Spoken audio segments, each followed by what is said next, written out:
આ ઇલેક્શન એ રીતે લડાયું કે લોકો વિચારતા રહી ગયા કે પરબડા પંચાયત છે શું?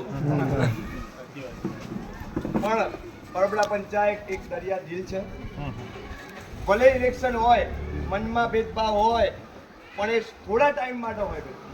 ઇલેક્શન પૂરું થતું હોય એટલે મતભેદ હોય પણ મતભેદ ના હોય. હું પણ એક સાફ દિલનો વ્યક્તિ છું.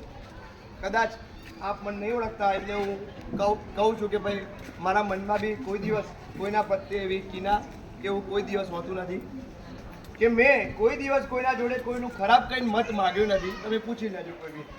હું બસ ફક્ત ને ફક્ત મારું વ્યક્તિત્વ સામે લાવીને જ હું મત માગ્યો છે. ભાઈ મના પર વિશ્વાસ આવે તો મત આપજો. આજે એક થોડા ટાઈમમાં દરિયાઈ પાર્ક વિસ્તાર, ખાલી દરિયાઈ પાર્ક, એ દરિયાઈ પાર્ક નથી પણ ફક્ત અડધો કલાકમાં આટલી બધી પબ્લિક ભેગી કરી દીધી. એમનું દિલ પણ દરિયા દિલ છે.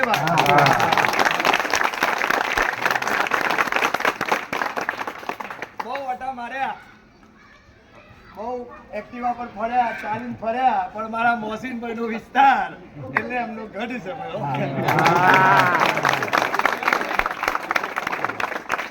એવું નથી કે ભાઈ મોસીનભાઈ ની કોઈ ધાક ધમકી હોય,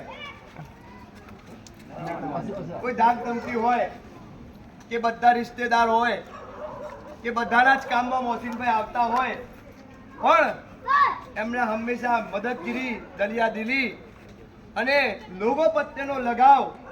તો લોકોએ એમ જ કીધું કે ભાઈ તો ખાંડ જ વટાળવાના છે. બહુ સારી વાત છે.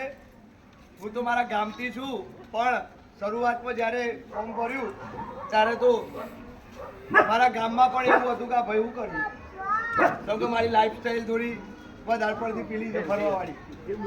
ખબર નથી મને કે ભાઈ હું બી આ રાજનીતિમાં જોડાય. વર્ષો સુધી પાછળની લાઈફમાં કોઈ રાજનીતિ કરી નથી, પણ જ્યારે ગામનો સપોર્ટ મળ્યો ને મારા મતદારોનો સપોર્ટ મળ્યો તો હું ફોર્મ ભર્યું. એના પછી મહેનત બધા જ ઉમેદવારોએ કરી અને ખરેખર મહેનત વગર સિદ્ધિ નથી હોતી. તમારી ટીમને પણ ખૂબ મહેનત કરી. ત્યારે તમારી કંઈ મારા ગામમાં આવ્યા હોય અને કંઈ તમને કોઈ કીધું હોય તો હું દિલથી માફ કરું છું. ભાઈ મારું ગામ બી બહુ સાફ દિલનું ગામ છે ખરેખર. અને હંમેશા કોઈને ચોખ્ખું કહેવામાં કોઈને આપણે રોકવાના નહીં. બરાબર. કદાચ હું હાજર હોય ના હોય, તમારી મુલાકાત થઈ હોય ના હોય, પણ તમને દિલથી ખુલ્લેઆમ ફરવાની છૂટ હતી. બરાબર. તમે બી અમને બી કોઈ દિવસ તકલીફ પડે એવું કામ કર્યું નહીં. અમે બી આવતા હતા. મત માગો દરેકનો અધિકાર છે ભાઈ. મત દરેક માગી શકે છે. આપવો એમની મરજીની વાત છે. હું બી ડોર ટુ ડોર કર્યો. અલ્હમ્દુલિલ્લાહ દરેકના દરવાજામાંથી વસીનભાઈ એવું સાંભળવા મળ્યું કે અમે આપશું. કોઈને બિચારા એવું નહીં કીધું કે ભાઈ આમ છે તેમ છે, ફલાણું છે, ઢેકણું છે. સારો જવાબ આપ્યો, સલામ દુઆથી જવાબ આપ્યો.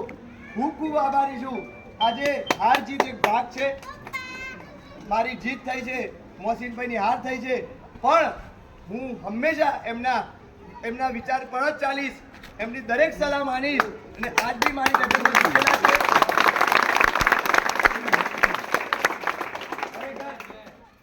દરિયાઈ પાર્ક વિસ્તારનું સંગઠન પણ હું સલામ આપું છું. ખરેખર તમે લોકોનું જે યુનિટી બનાવી છે ને ભાઈ, બહુ ખૂબ યુનિટી બનાવી છે. અમુક લોકો કોઈને તો ઓળખતો નતો. માશાઅલ્લાહ ખૂબ મહેનત કરી છે. કિસ્મત હાર જીતની વાત છે ભાઈ. બરાબર. કિસ્મત જે હશે એ થશે, હાર જીત થાય. પણ મારા દિલમાં દિલ ખોલીને કહું છું, કોઈ એના પ્રત્યે કંઈ નથી મનમાં રાખતા નહીં. કંઈ ઇલેક્શન પતી ગયું, પૂરું થઈ ગયું. તમારી ફેમિલીની પણ બહુ તારીફ સાંભળી છે. હારૂનભાઈ બધામાં ગામના જ છે. બરાબર. હંમેશા તમારી વાત કરતા હોય છે. આપણે થોડા કનેક્ટિંગ ઓછા છે. હાજી સાહેબની બી બહુ તારીફો સાંભળી છે મેં. બરાબર. પણ કંઈ બી હશે હંમેશા તમારા માટે ઊભો રહીશ. અડધી રાતે કામ પર કહેજો, હું પહેલું આવીને ઊભો રહું તો કહેજો. એટલું જ જોવા મને ના આપ્યા એ વસ્તુ ઇલેક્શન પહેલાની હોય. રિઝલ્ટ આવે એટલે પંચાયત તો દરેક વ્યક્તિએ સરપંચનો હોય. એમાં કોઈ ભેદભાવ હોય નહીં. હું કોઈ દિવસ કોઈના બી પ્રત્યે ભેદભાવ નહીં રાખું એ વચન આપું છું. બિંદાસ આવજો, કંઈ બી કામ હશે આવજો, ફોન કરજો, વોટિંગ નહીં કરજો, ફોન કરશી મને. કંઈ બી કામ થઈ જશે, ટેન્શન લેતા નહીં.